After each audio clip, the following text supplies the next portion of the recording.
Olá, pessoal. Eu sou o professor Adilson, da disciplina de Física, e na aula de hoje nós iremos falar sobre o processo de formação dos raios.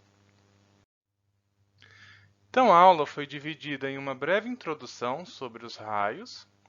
Em seguida, nós veremos como que os raios são gerados. Então, para isso, a gente tem que lembrar de alguns conceitos que foram estudados em eletrostática.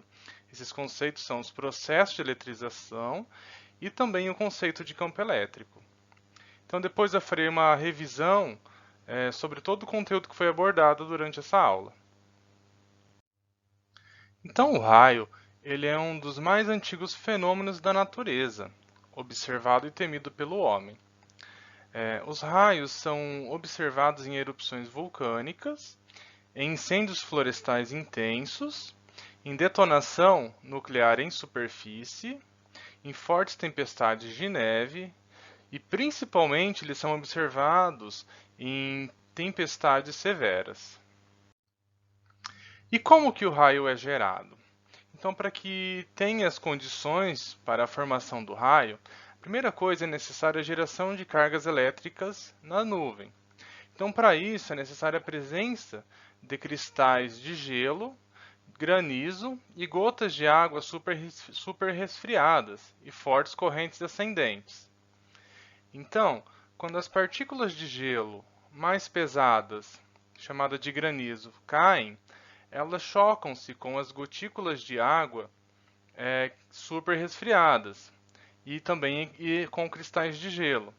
E elas capturam os elétrons dessas partículas, caracterizando aí o processo de eletrização por atrito.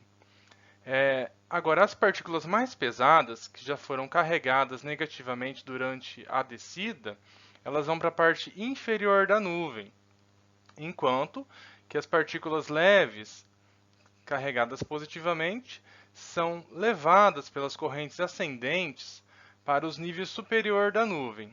Então, dessa forma, nós vemos que a nuvem ela fica polarizada eletricamente, onde na parte inferior da nuvem nós teremos a parte negativamente carregada, enquanto que na parte superior nós teremos positivamente carregado.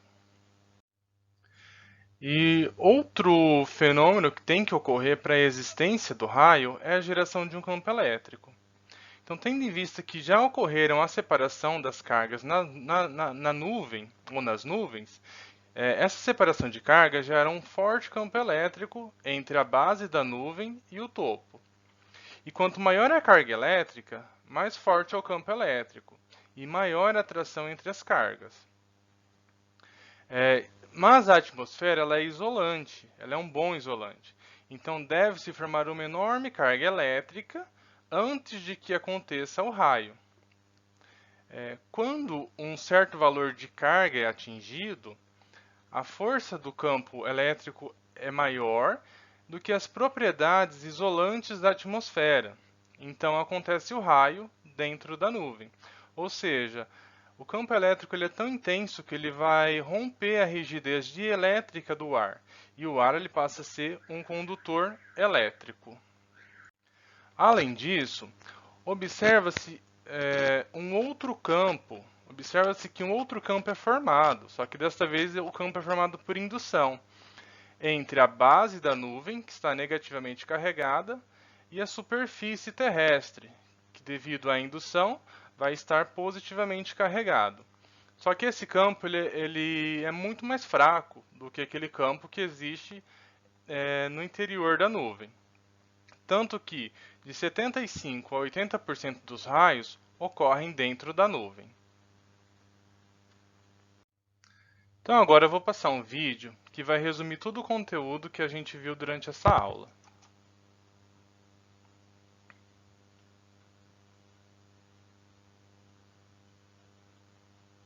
As tempestades são formadas por água e calor.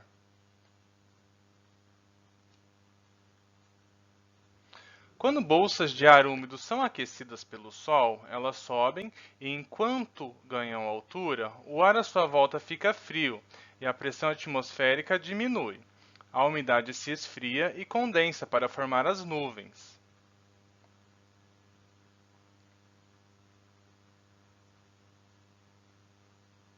Este processo está no centro de formação de todo tipo de nuvem, mas para criar um raio é preciso ir além. Quando as condições estão certas, como água e calor, suficiente para dar prosseguimento ao sistema, as nuvens pequenas crescem e se unem, formando nuvens maiores, sempre subindo. Algumas gotas de água tornam-se pesadas e grandes demais para a corrente de ar ascendente sustentá-las, então elas precipitam-se na forma de chuva. Mas as fortes correntes de convecção levam as menores gotículas cada vez mais alto na região superior da nuvem, que é mais fria. Elas congelam, formando minúsculos cristais de gelo.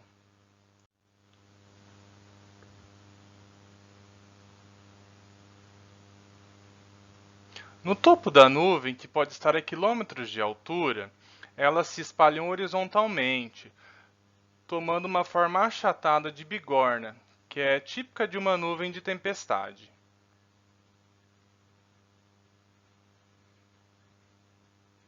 Mais água congela nas partículas de gelo e elas crescem e formam um granizo que passam através das nuvens.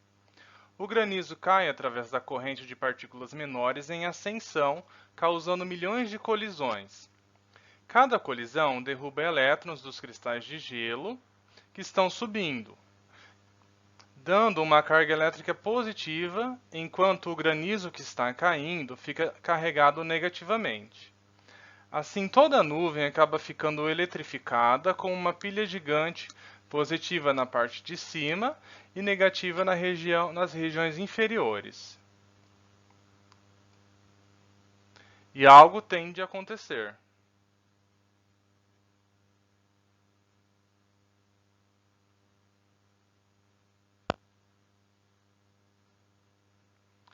Uma enorme corrente elétrica atravessa o ar para neutralizar as duas cargas, e assim o raio é gerado.